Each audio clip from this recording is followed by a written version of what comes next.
It was 1:25 in the morning. Alen stared at his phone, the red digits glowing back at him like a reminder he didn't need. Another day behind.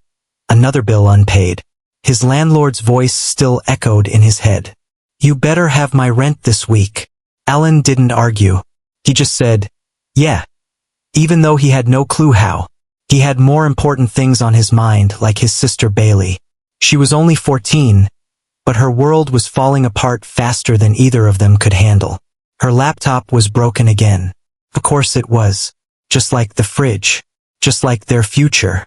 But Alen didn't complain. He sat down at the table, tools in hand, and started opening up the old laptop like a surgeon trying to save a life. Bailey walked in rubbing her eyes. "Aren't you gonna eat?" "I'm not hungry." She watched him work, fingers moving quickly across circuit boards like magic. "How are you so smart?" she asked. Alen didn't look up. "I'm not smart," he said. "I'm just curious. I like to understand how things work. When something breaks, instead of throwing it away, I fix it." Then he paused and looked at her. "Just because it's broken doesn't mean you can't fix it." Bailey smiled. She always did when he said that. But that night things changed. She collapsed. Alen rushed her to the hospital, heart pounding, eyes wide with fear. Hours later, the doctor came out and delivered the blow. "She's going to need surgery. Without it, she might have a year. At most." Alen couldn't breathe. And when he went to work the next day, late again, his boss just shook his head. "My sister's sick," Alen said. "What now?" the boss asked. "Homework? Basketball practice." "She's dying," Alen whispered. The room went silent. "Is there any way I could get an advance on my pay?" The boss looked pained. "I wish I could, Alen. I really do. But we're barely getting by ourselves." That night, Alen met up with his best friend Cade. He tried to act normal, but the weight of the world was dragging. His voice down. Cade's phone was acting up too. "It won't charge. I think it's done." Alen took the phone, flipped it over, grabbed a small tool from his pocket.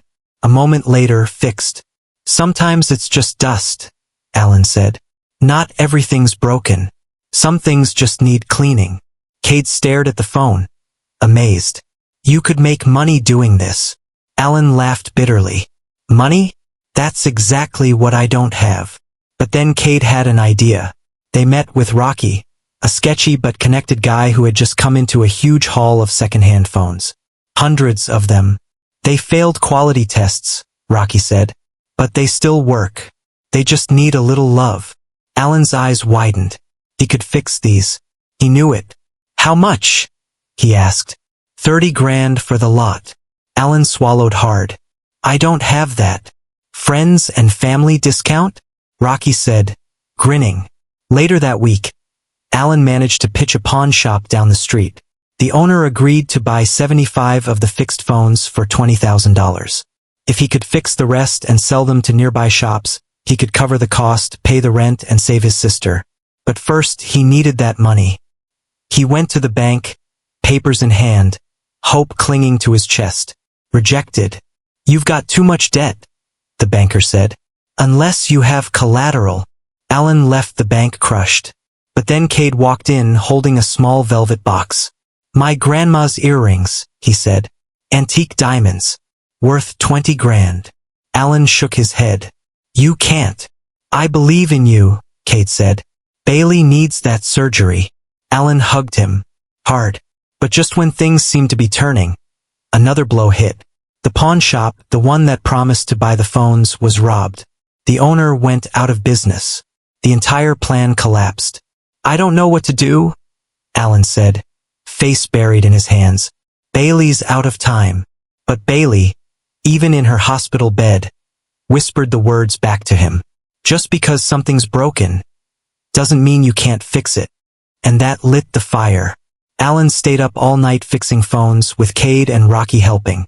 They worked like an assembly line, soldering, testing, logging every part. The next morning, Alen brought the refurbished phones to a major tech company, hoping to pitch the idea. Sell fully rebuilt phones from recycled parts. But the manager scoffed. "This isn't worth my time," he said. It's a science project. You seem smart for a mechanic. But this isn't real business. As Alen turned to leave, a voice behind him stopped him. I'd like to hear more. It was Elri, the CEO. Alen paused, then turned back.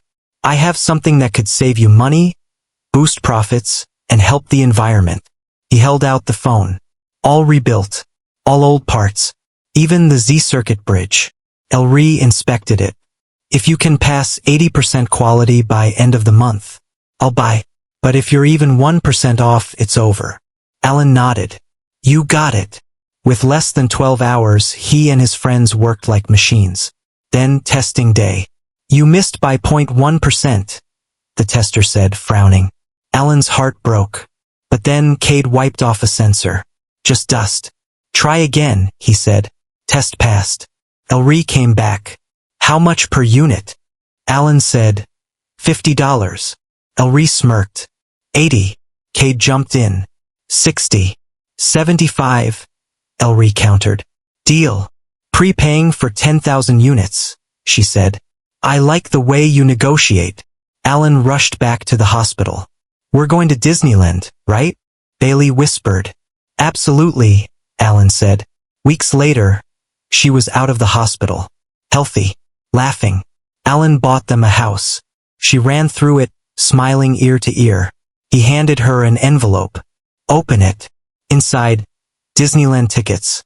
You fixed everything, she whispered. Alen smiled. Not everything. Just the broken parts. You see, just because something is broken doesn't mean it's worthless. Sometimes the things that look beyond repair just need someone who believes they can be fixed.